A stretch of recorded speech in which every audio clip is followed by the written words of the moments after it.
20 years of silence can build walls higher than mountains. But what happens when fate forces two estranged hearts to occupy the same room, breathe the same air? When a mother and daughter who haven't spoken in 2 decades find themselves unexpectedly reunited in a hospital corridor, old wounds bleed fresh again. Can time, that relentless healer, finally mend what was once thought irreparable? Or are some breaks meant to stay broken? This is a story about second chances that arrive when we've stopped looking for them. Stay with me. The antiseptic smell of the hospital corridor made Claire's stomach turn. At 53, she'd spent enough time in places like this to know that hospitals held only 2 things: beginnings and endings. Today, she was here for neither, just a routine scan for the migraines that had plagued her since spring. Claire checked her watch and sighed, already 20 minutes behind schedule. She leaned against the wall, observing the parade of humanity that passed through these sterile hallways. Nurses with purposeful strides, doctors consulting charts, visitors with flowers and forced smiles, patients shuffling with uncertain gaits. The waiting room television droned on about a coming storm. Claire barely registered it until a weather alert cut through her thoughts. Severe flooding expected in the coastal areas. She thought briefly of her apartment, wondering if she'd remembered to close the windows. "Ms. Winters?" A nurse appeared with a clipboard. "We're ready for you now." Claire followed the nurse down the corridor, past rooms where life's most intimate moments played out behind thin curtains. Joy, grief, pain, relief, all contained within these mint green walls. "Just through here," the nurse said, gesturing to a small examination room. "The technician will be with you shortly." Alone again, Claire settled into the chair and pulled out her phone. 3 missed calls from work, an email from her sister about their mother's upcoming birthday. Claire deleted it without reading. Some wounds were too deep for birthdays to patch. Outside the window, dark clouds gathered. The storm was coming, sooner than predicted. Claire watched as hospital staff hurried to close windows along the corridor. A young doctor rushed past her door, speaking urgently into a phone about emergency protocols and potential power outages. The examination room door swung open, and Claire turned, expecting the technician. Instead, a woman in scrubs stood frozen in the doorway. Younger than Claire by almost 30 years, with familiar hazel eyes that widened in shock. The clipboard in her hands clattered to the floor. "Mom?" The word escaped like air from a punctured tire. Claire felt the room tilt sideways. The face before her, older now, sharper, but unmistakable. The daughter she hadn't seen since that terrible night 20 years ago. "Emma?" Claire whispered, her voice barely audible above the sudden pounding of rain against the windows. Outside, the storm broke with unexpected fury. Inside, 2 women stared at each other across 20 years of silence as the hospital lights flickered ominously above them. The silence stretched between them like a taut wire. Emma recovered first, bending to retrieve her clipboard with practiced efficiency. Her hands trembled slightly, betraying the professional composure she fought to maintain. "I'm sorry," Emma said, her voice clinical and detached. "There's been a mix-up with the rooms. I'll find another technician for you." "Wait," Claire said, half rising from her chair. "Emma, please." But Emma was already backing toward the door, clipboard clutched to her chest like armor. "I can't do this right now. I'm working." The door closed with a soft click that somehow felt more final than a slam. Claire sank back into her chair, heart hammering against her ribs. 20 years dissolved in an instant, leaving her dizzy with the sudden collapse of time. Outside, the storm intensified. Rain lashed against the windows in angry sheets, and the lights flickered again, longer this time. A voice came over the hospital intercom, calm but authoritative, announcing that the facility was switching to emergency power due to the unexpected severity of the weather. Claire sat motionless, her scan forgotten. Emma, her daughter, was here, in this building. Working as what? A nurse? A technician? The little girl who used to bandage her doll's imaginary wounds had grown up to heal real ones. The irony wasn't lost on Claire. A different technician arrived 15 minutes later, apologizing for the delay. Claire went through the motions of her scan in a daze, answering questions automatically while her mind raced elsewhere. When it was over, she found herself wandering the hospital corridors, ostensibly looking for the cafeteria, but really searching for a glimpse of her daughter. The storm had transformed the hospital into an island. Staff hurried through hallways with emergency supplies. New patients arrived, soaked and shaken from accidents caused by the deluge. Claire overheard fragments of conversation about flooded roads and power outages across the city. In the cafeteria, Claire nursed a cup of bitter coffee, watching raindrops race down the windows. The television mounted in the corner showed footage of streets transformed into rivers, cars submerged to their windows. A red banner scrolled across the bottom of the screen. Shelter in place. Advisory in effect. Attention all visitors, came the announcement over the intercom. Due to severe flooding and unsafe road conditions, we are asking everyone to remain in the hospital until further notice. Staff will direct you to designated waiting areas. Claire's phone buzzed with an emergency alert, confirming what she already knew. She wouldn't be leaving anytime soon. The universe, it seemed, had orchestrated this reunion with meticulous cruelty. As the cafeteria filled with stranded visitors, Claire retreated to a quiet corner. She scrolled through her phone until she found it, the last photo she had of Emma, taken on her 16th birthday. The girl in the picture smiled with unguarded joy, unaware that within months their relationship would shatter beyond recognition. You need to move to the main waiting area. Claire looked up. Emma stood before her, arms crossed tightly over her scrubs. Her name badge read, Emma Chen, Radiologic Technologist. She'd taken her stepfather's last name after all. The cafeteria is being converted to an emergency triage area. Emma continued, her voice professionally impersonal. We're getting overflow from the ER. Claire nodded, gathering her things. How long have you worked here? 6 years. Emma's response was clipped, her eyes darting around the cafeteria, looking anywhere but at Claire. And you're a radiologic technologist. Yes, I'm proud of you, Claire said softly. Emma's professional facade cracked slightly. Don't, she whispered. Just don't. Before Claire could respond, Emma's pager beeped. She checked it and her expression tightened. I have to go. Please proceed to the main waiting area. She turned to leave, then paused. Your husband isn't with you?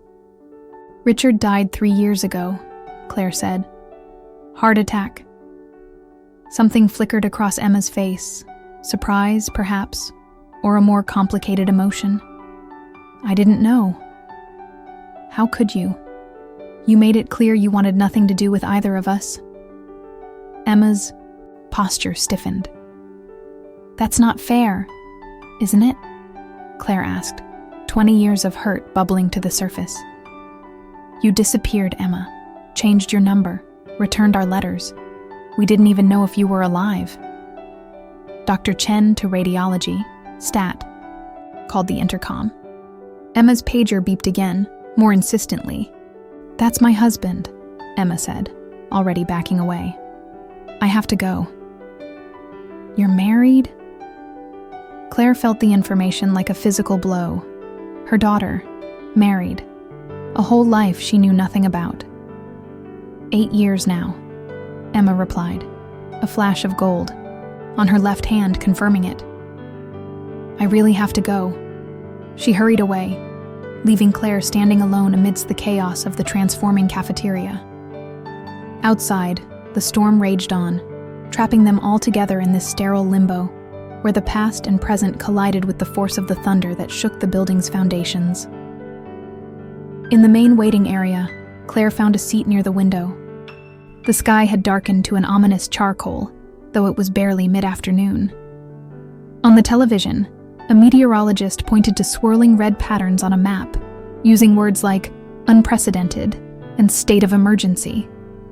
Claire's phone rang, her sister Catherine. "Are you safe?" Catherine asked without preamble. "The flooding is all over the news." "I'm at Mercy General for that scan," Claire replied. "They've asked everyone to shelter in place." "Thank God you're somewhere safe," Catherine said. "They're saying this could last through tomorrow." Claire watched a team of doctors rush past the waiting area. "Catherine," she said slowly, "Emma works here." The silence on the other end stretched for several seconds. "Our Emma? You saw her?" "She's a radiologic technologist. Married, apparently." "Oh, Claire." Catherine's voice softened. "Are you okay?" "I don't know what I am," Claire admitted. "She wants nothing to do with me. Not that I blame her." "That night wasn't your fault," Catherine said firmly. "You need to remember that." But Claire had spent 20 years remembering different versions of that night. The things she should have said, should have done. The moment when everything fell apart. "I should go," Claire said. "Battery's low and I need to conserve it." After hanging up, Claire sat watching the storm, memories washing over her like the rain against the windows. Emma at 5, insisting on wearing her princess costume to the grocery store. Emma at 10, proudly showing off her science fair ribbon. Emma at 16, laughing in that last birthday photo. And then Emma at 18, standing in their living room. Tears streaming down her face as she screamed words that couldn't be taken back. Richard, red-faced with anger. The sound of the front door slamming. The silence afterward that never really ended. Hours passed. The waiting area filled with stranded visitors and discharged patients unable to leave. Hospital staff distributed blankets and pillows, transforming the space into an impromptu shelter. Outside, darkness fell early, the storm showing no signs of abating. Claire dozed fitfully in her chair, waking to the sound of urgent voices. A power line had fallen near the hospital's east wing. Parts of the building were being evacuated to other areas as a precaution. Through her exhaustion, Claire became aware of someone standing over her. She looked up to find Emma, her scrubs rumpled, dark circles under her eyes. "You should come with me," Emma said, her voice softer than before. "They're moving people from this section. We've set up cots in the conference rooms for visitors." Claire gathered her things and followed Emma through corridors lit by emergency lighting. Neither spoke as they navigated the crowded hallways. Finally, Emma led her into a small conference room where a dozen cots had been arranged. "It's not much," Emma said, "but it's quieter than the main areas." "Thank you," Claire replied, setting her bag on the nearest empty cot. Emma lingered by the door, conflict evident on her face. Finally, she said, "My shift ended an hour ago, but with the storm, we're all staying." Claire nodded, unsure how to respond. "I'm in the staff lounge down the hall if you need anything," Emma added, then hesitated. "Are you still getting migraines?" The question, this small acknowledgement of their shared past, caught Claire off guard. "Yes," she said. "They've gotten worse recently." Emma nodded. "Make sure they check for..." She stopped herself. "I'm sure your doctor knows what they're doing." "Emma," Claire began, but her daughter was already backing toward the door. "Try to get some rest," Emma said. "The storm's supposed to peak around midnight." As Emma turned to leave, the building shuddered with a tremendous crack of thunder. The lights went out completely for several seconds before the emergency generators kicked in, bathing everything in a dim, yellowish glow. In that moment of darkness, Claire heard Emma's sharp intake of breath, a sound she recognized from childhood thunderstorms when her daughter would crawl into bed beside her, seeking comfort from the noise. When the emergency lights came on, Emma was gripping the doorframe, her knuckles white. Their eyes met in the dim light, and for a brief moment, Claire saw past the professional exterior to the girl who had once been afraid of storms. Then Emma straightened, composure restored. "I should check on the other rooms," she said, and was gone. Claire sat on the edge of the cot, listening to the rain hammer against the windows. Outside this room, beyond these walls, lay the wreckage of their relationship. 20 years of silence and hurt. But in here, trapped by the storm, the past felt suddenly, dangerously close. Midnight came and went. The storm, rather than abating, as predicted, intensified. Claire lay awake on her cot, listening to the rhythmic dripping from a leak in the ceiling corner. Most of the other temporary residents of the conference room had managed to fall asleep, despite the occasional rumbles of thunder that vibrated through the building's frame. Her phone, now at 15% battery, showed no service. The hospital. Wi-Fi had gone down hours ago. They were truly cut off, an island in the deluge. Unable to sleep, Claire rose quietly and made her way to the door. The hallway was dimly lit by emergency lighting, casting long shadows across the linoleum floor. She wandered toward what she hoped was the direction of a vending machine she'd noticed earlier. As she rounded a corner, she nearly collided with a doctor hurrying in the opposite direction. "Sorry," the man said, steadying her with a hand on her arm. He was young, perhaps in his mid-30s, with kind eyes and the weary look of someone who had been working far too many hours. "Are you a patient? You shouldn't be wandering the halls right now." "Just a visitor," Claire explained. "Trapped by the storm. I couldn't sleep." The doctor's expression softened. "I understand. It's been a long night for everyone." He glanced at his watch. "I'm Dr. Chen, by the way, head of radiology." Chen, Emma's husband. Claire felt her heart skip a beat as she studied his face more carefully. This was the man her daughter had married. The man who knew the Emma of the past 8 years. Years Claire had missed entirely. "Claire Winters," she said, extending her hand. "I'm just passing through." If he recognized her name, he gave no indication. "Well, Ms. Winters, the cafeteria is closed, but there's a staff lounge down the hall with coffee and snacks. Help yourself. Hospital rules are a bit relaxed tonight given the circumstances." "Thank you," Claire said, fighting the urge to blurt out her connection to his wife. Dr. Chen's pager beeped. He checked it and frowned. "Duty calls. The ER is getting busy with weather-related injuries. Stay safe, Ms. Winters." He hurried away, leaving Claire standing in the empty corridor, feeling like she'd just encountered a ghost. Not of someone dead, but of a life she might have known. She should have been at their wedding, should have known this kind-eyed doctor who had become part of her daughter's life. Following his directions, Claire found the staff lounge. She hesitated at the door, then pushed it open. The room was empty, save for one person. Emma, curled in an armchair by the window, a cup of tea cradled in her hands. She looked up as the door opened, and for a moment, neither woman spoke. "I just met your husband," Claire said finally, breaking the silence. "He seems kind." Emma's expression was unreadable. "Michael is the best person I know," she said after a moment.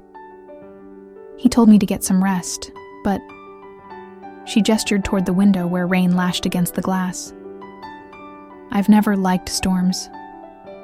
"I remember," Claire said softly. Emma's gaze dropped. To her tea.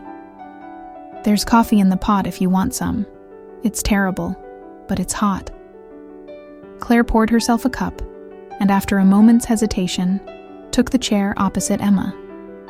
For several minutes, they sat in silence, listening to the rain and the occasional distant rumble of thunder. "Do you have children?" Claire asked finally, the question that had been burning inside her since she'd learned of Emma's marriage. Emma tensed visibly. "No, she said, her voice tight. Then, almost reluctantly, she added, "We've been trying. For 3 years now."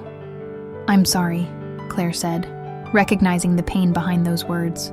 "The doctors say there's nothing wrong, technically. It just hasn't happened." Emma's fingers tightened around her mug. "Michael says it will happen when it's meant to, but you worry," Claire finished for her. Emma nodded, then seemed to catch herself, as if remembering who she was talking to. "It doesn't matter. We're fine either way." Another silence fell between them, heavier than before.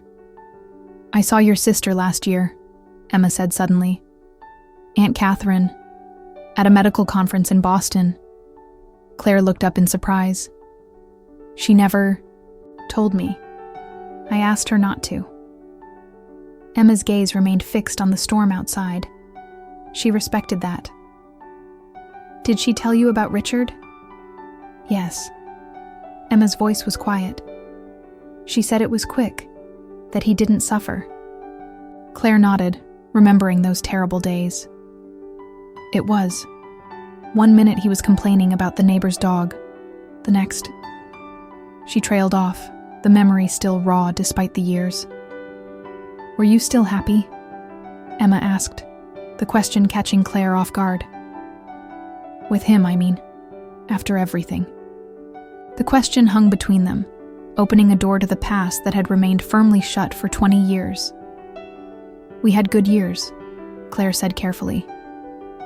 "And difficult ones.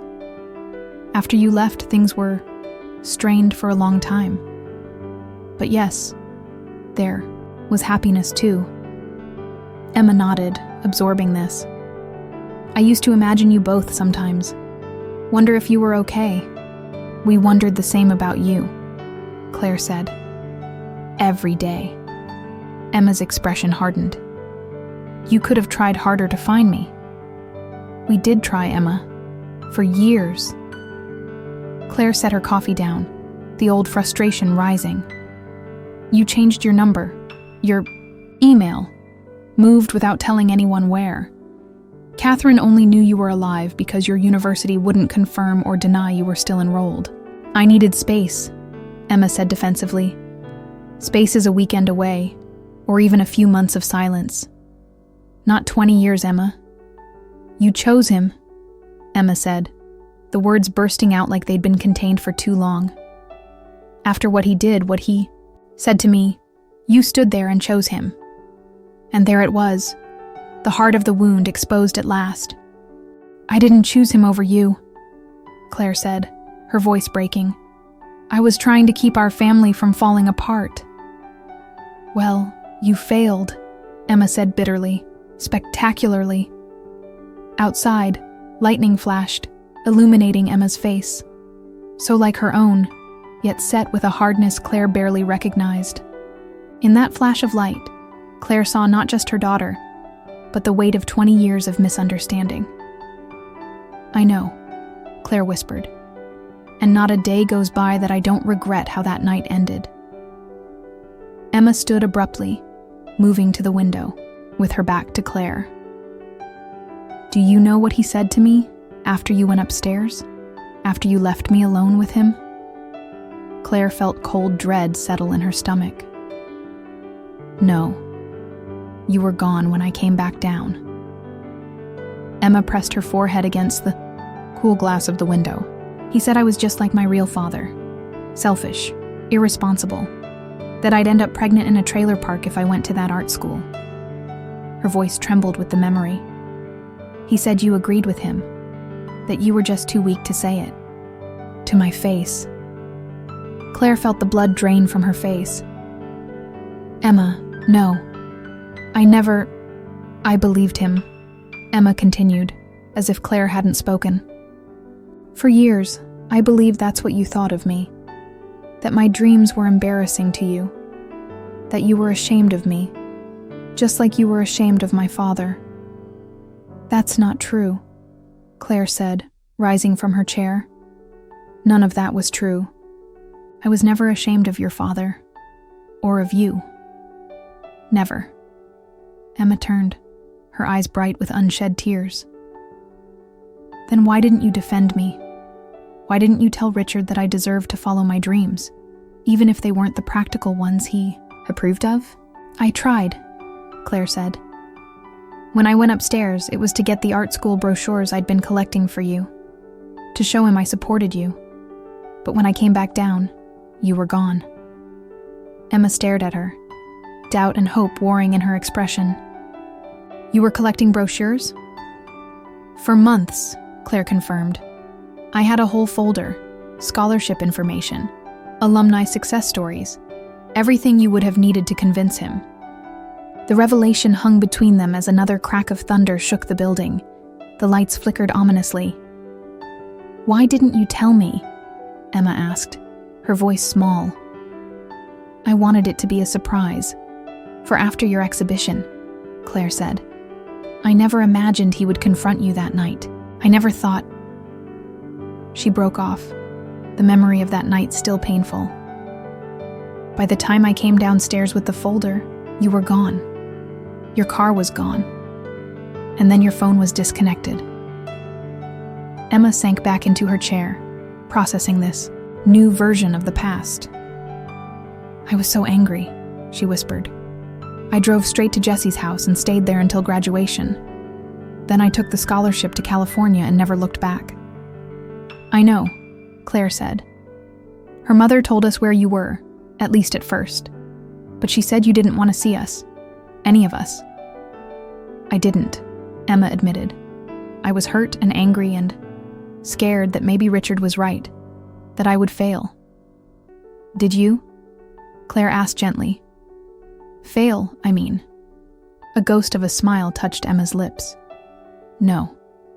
I graduated top of my class, got into the medical imaging program, met Michael during my residency.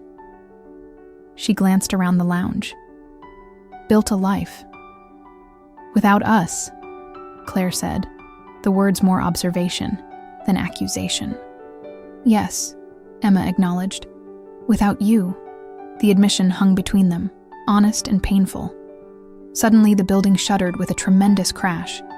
The lights went out completely, plunging them into darkness. Emma gasped, and Claire heard her knock something over as she stood. It's okay, Claire said instinctively, her voice calm in the darkness. The generators will kick in, but seconds stretched into a minute, and the emergency lights remained off. Outside, through the window, they could see that the entire block had lost power.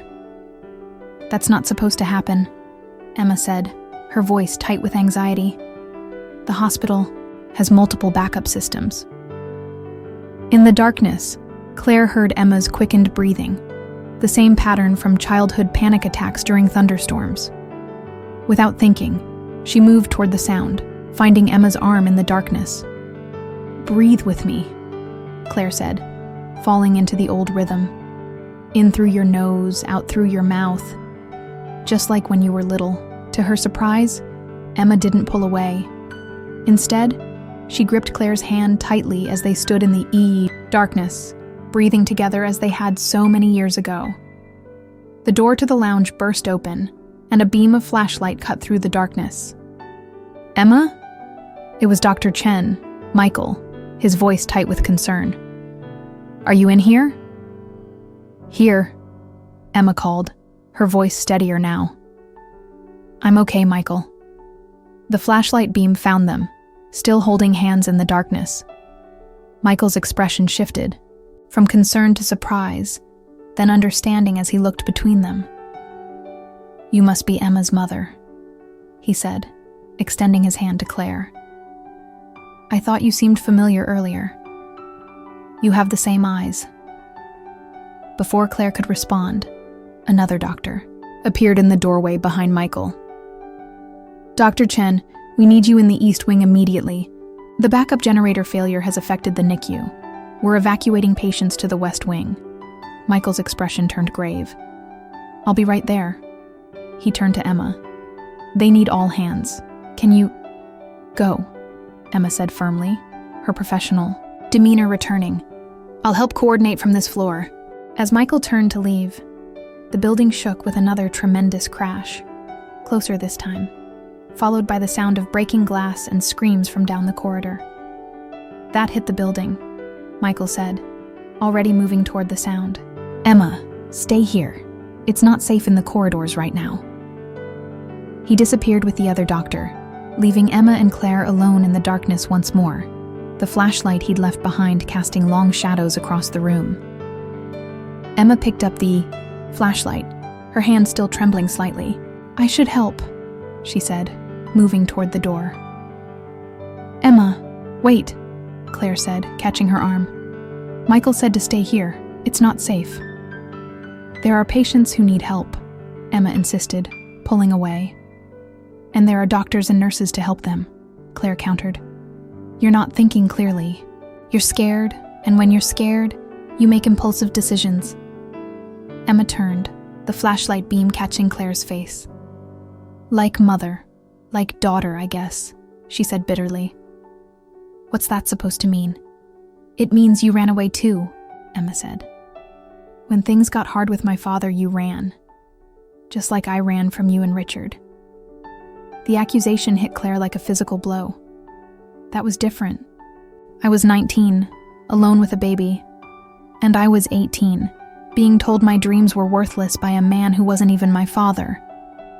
Emma's voice rose, years of hurt spilling out. "You should have protected me from him." "I know," Claire said, the admission tearing from her throat. "God, Emma, I know, I failed you that night. I've relived it 1,000 times, wishing I'd done things differently." Emma's flashlight beam wavered. "Then why didn't you come after me?" "We did," Claire insisted. "We drove to Jessie's house that night, but her mother said you didn't want to see us. We called your phone until the line was disconnected. We sent letters to your university until they came back marked, 'Return to sender.' And then you gave up," Emma said accusingly. "No," Claire said firmly. "We never gave up. But at some point, we had to respect that you didn't want to be found, that you needed to make your own way." The flashlight beam dropped to the floor as Emma's arm fell to her side. In the dim reflection, Claire could see tears streaming down her daughter's face. "I waited," Emma whispered, the admission clearly painful. "In California. I waited for you to come find me, to show up at my door and tell me Richard was wrong, that you believed in me." "Oh, Emma," Claire breathed, her heart breaking anew. "I thought you hated me." "I wanted to," Emma said, her voice cracking. "It would have been easier if I could have just hated you." Another crash of thunder shook the building. But this time, Emma didn't flinch. She stood perfectly still, the flashlight beam creating a pool of light between them, a small island in the darkness. "I missed your wedding," Claire said softly. "Your graduation. Your first day here. All the moments mothers are supposed to be there for." "I missed saying goodbye to Richard," Emma countered. "Even though I was angry at him, he was the only father I really knew." They stood in silence for a moment, the weight of all they'd lost hanging heavy between them. "We can't get those years back," Claire said finally. "No," Emma agreed, her voice barely audible above the storm. "We can't." The flashlight flickered, its batteries failing. In the dimming light, mother and daughter faced each other across 20 years of absence, neither sure how to bridge the gap that remained. Dawn broke with tentative fingers of light pushing through the storm clouds. The rain had finally subsided to a gentle patter, though the evidence of the night's fury was visible through the hospital windows. Uprooted trees, flooded streets, and debris scattered across the parking lot. The emergency generators had been partially restored around 3 a.m., bringing light and essential systems back to most of the hospital. The east wing, however, remained evacuated, its windows shattered by a fallen tree that had crashed through the 3rd floor. Claire sat in a chair by the window in the staff lounge, watching the first emergency vehicles navigate the flooded streets toward the hospital. She hadn't slept. After their confrontation, Emma had been called away to help with patients displaced by the East Wing evacuation. Claire had stayed behind, too emotionally drained to return to her assigned cot in the conference room. The door opened, and Emma appeared, looking exhausted. Her scrubs were rumpled, her hair pulled back in a messy ponytail. She carried 2 cups of coffee. "They got the cafeteria working again," she said, offering one to Claire. "Still tastes terrible, but it's hot." "Thank you," Claire said, accepting the cup. "How are the patients?" "Stable," Emma replied, sinking into the chair opposite Claire. "The NICU babies have been moved to a secure area. No serious injuries from the tree crash, thankfully." She took a sip of her coffee and grimaced. "They're saying the roads should be passable by noon. The hospital is arranging transportation for visitors who need it." Claire nodded, looking down at her coffee. After the emotional storm of the night, this return to practical matters felt almost surreal. "I've been thinking," Emma said after a moment, "about what you said, about the brochures." Claire looked up, meeting her daughter's gaze. "I found them," Emma continued, after I moved back home briefly to pack my things for college. They were in a folder in your desk drawer.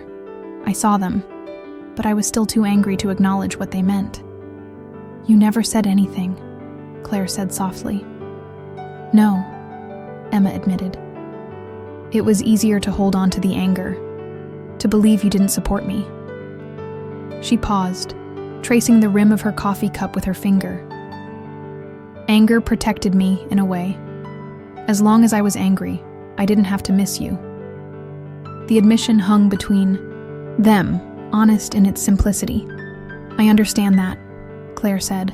"After your father left before I met Richard, anger was what got me through the days. It was easier than grief."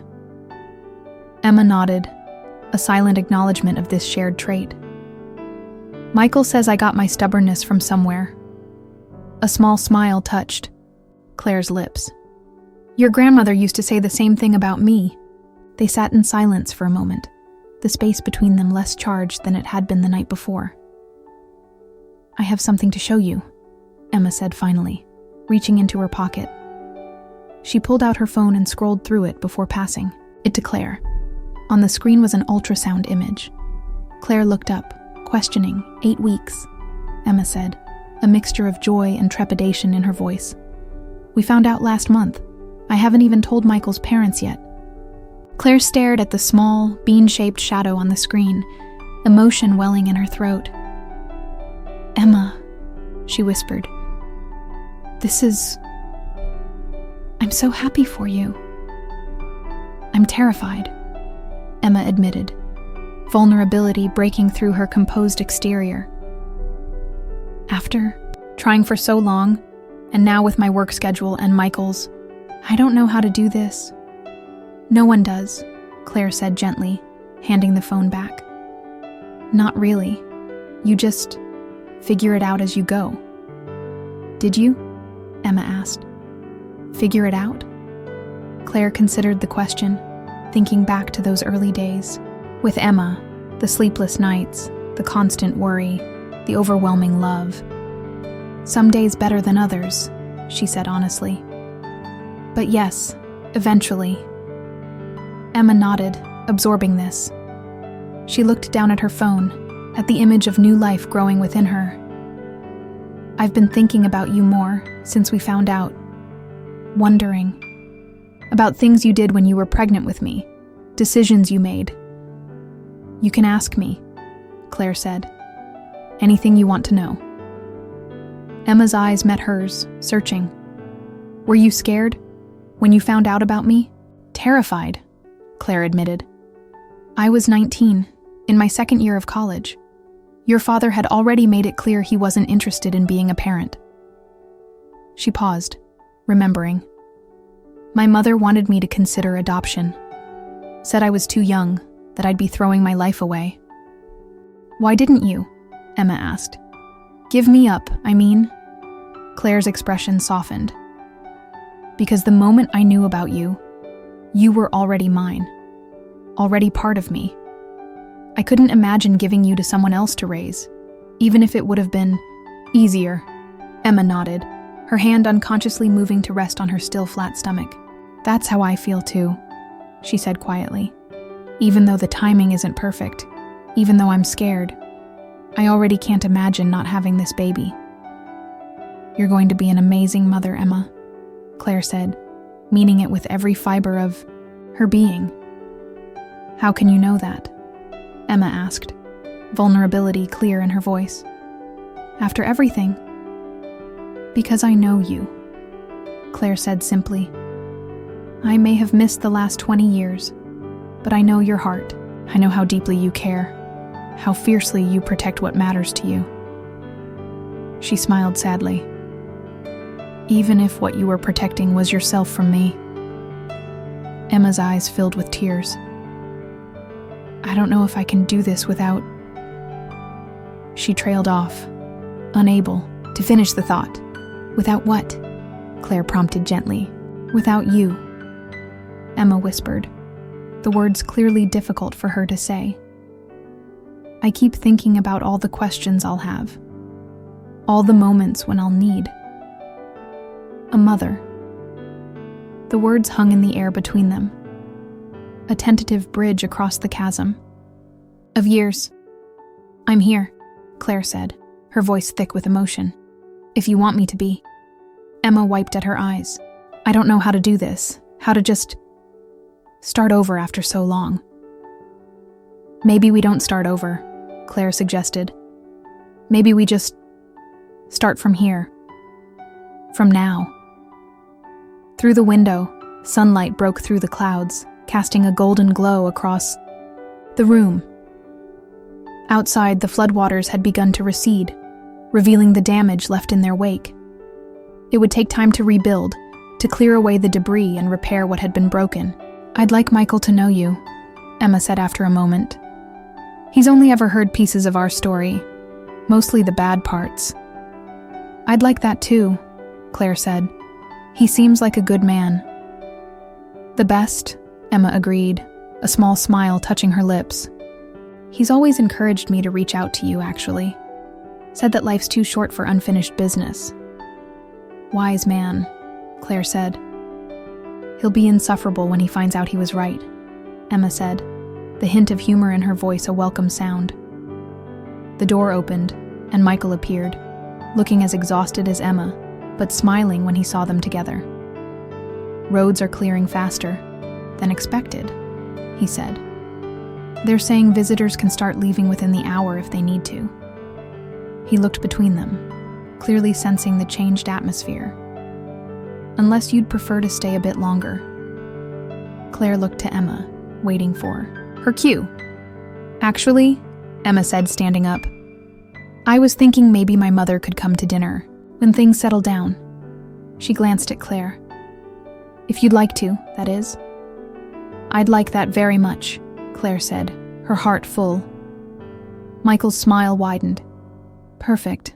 I make a mean lasagna. He checked his watch.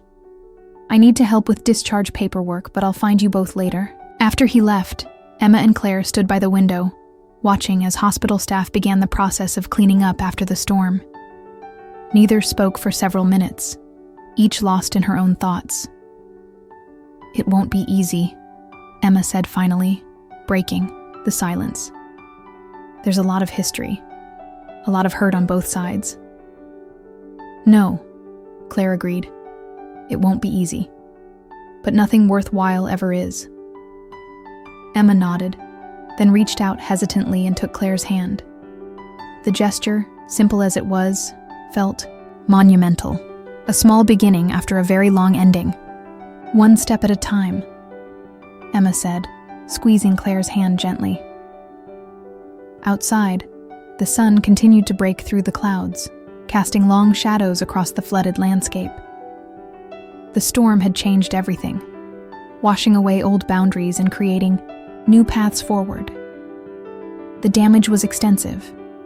The recovery would be long. But beneath it all lay the possibility of renewal. Claire squeezed her daughter's hand in return, feeling for the first time in 20 years the weight of absence beginning to lift. One step at a time, she agreed. In the distance, sirens wailed as emergency vehicles navigated the altered landscape. life continuing, adapting, finding its way forward through changed terrain. Just as they would have to do. The hospital intercom crackled to life, announcing that the main entrance was now accessible. Visitors could begin to leave, to return to their interrupted lives. But for Claire and Emma, standing hand in hand by the window, the journey wasn't ending. It was, at long last, beginning again. 3 months later, Claire stood in the doorway of what had once been her home office, watching as Emma and Michael assembled a crib against the far wall. The room had been transformed, the walls painted a soft sage green, the bookshelves cleared of business manuals and filled instead with children's books and stuffed animals. A little to the left, Emma directed, her small baby bump now visible, beneath her t-shirt. That corner's not quite aligned. Michael adjusted the crib with exaggerated patience, winking at Claire over his shoulder. Yes, dear. Whatever you say, dear. Emma swatted his arm playfully. Don't you start. Mom, tell him the crib alignment is critical. Absolutely critical, Claire agreed solemnly, entering the room with the tray of lemonade she'd prepared. The baby will definitely notice if it's off by half an inch. Emma rolled her eyes, but she was smiling. You two are impossible. These Sunday afternoons had become a ritual over the past months. Emma and Michael driving the 40 minutes to Claire's house, working together on preparing the room that would serve as the baby's space during visits. The arrangement had evolved naturally after their first awkward dinner, then a tentative lunch the following week, then a doctor's appointment where Emma had surprised both of them by asking Claire to come along. They were building something new, not the relationship they might have had without those 20 years of separation, but something different, something that acknowledged the past while not being defined by it. I found these yesterday, Claire said, setting down the lemonade and pulling a small photo album from the bookshelf. I thought you might want them for the baby book you're making. Emma took the album, opening it to find photographs of herself as an infant and toddler, images she hadn't seen in decades. Oh, she breathed, tracing a finger over a photo of herself at about 2, sitting on Claire's lap at the beach. I'd forgotten about these. You were a beautiful baby, Michael said, looking over her shoulder. Look at those cheeks. She never slept, Claire recalled, smiling at the memory. Not for more than 2 hours at a stretch until she was nearly a year old. I used to walk her around the apartment at 3 a.m, singing Beatles songs because those were the only ones. That would calm her down. Hey, Jude, Emma said suddenly, looking up. That was my favorite. I remember you singing that when I was older too, when I was sick or couldn't sleep. Claire nodded, surprised, and touched that Emma remembered. It always worked like magic. I've been trying to remember things like that, Emma admitted. Little traditions, routines, things I want to pass on. She placed a hand on her stomach. It's strange how becoming a parent makes you think about your own childhood differently. You reevaluate everything, Claire agreed. See it from the other side. Emma closed the photo album, holding it against her chest. I understand more now, she said quietly. About the choices you made. How hard it must have been. Claire felt a lump form in her throat. These moments of connection, of understanding, still caught her off guard. Thank you for saying that. Michael, sensing the emotional current in the room, stood up. I think I'll go check on that loose gutter while you two finish in here, he said, kissing Emma's forehead before heading outside. Alone, mother and daughter continued arranging the room, working in comfortable silence for several minutes. I have something for you, Claire said finally, opening the closet door. She pulled out a carefully wrapped package. I've been saving it. Waiting for the right moment, Emma took the package, unwrapping it to reveal a handmade quilt. Small, squares of fabric in blues and greens and yellows, stitched together in an intricate pattern. My grandmother made this for you before you were born, Claire explained. "It was on your crib, and later your bed, until you decided at age 10 that it was too babyish." Emma ran her fingers over the stitching, her eyes filling with tears. "I remember this," she said softly. "I used to trace the patterns when I couldn't sleep." "I thought maybe your little one might like it too," Claire said. "A piece of family history." Emma looked up, her expression open and vulnerable in a way that still felt new. "Thank you," she said, "for keeping it all these years. For keeping everything." Claire nodded, understanding all that remained unspoken in those words. She had kept everything. The photographs, the baby clothes, the school art projects, the memories, both painful and precious. The love, even when there seemed no place for it to go.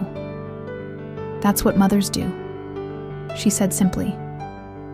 Emma carefully laid the quilt in the crib, smoothing it with her hands. "Do you think we'll be okay?" she asked, the question encompassing so much more than just the two of them. "All of us?" Claire moved to stand beside her daughter, their shoulders touching as they looked down at the crib, at the quilt that had traveled through 3 generations of their family. "I do," she said, and was surprised to realize how completely she meant it. "I really do." Outside, the afternoon sun filtered through the trees, casting dappled shadows across the nursery floor. In the distance, they could hear Michael whistling as he worked on the gutter. The sound of a future unfolding, different from anything either of them had imagined, but no less precious for having arrived by an unexpected path. Emma leaned her, head against Claire's shoulder, a gesture that had become more natural with each passing week.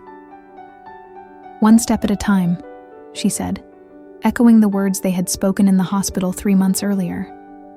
"One step at a time," Claire agreed, putting her arm around her daughter's shoulders. Through the window, they could see the sky stretching endlessly blue above them, clear now, with no storms in sight. But they had learned, both of them, that storms could arrive without warning, that life could change in an instant. The difference now was that they faced the uncertainty together, the bonds between them not erased by the years of separation, but transformed, tested, broken, and mended into something new, something stronger,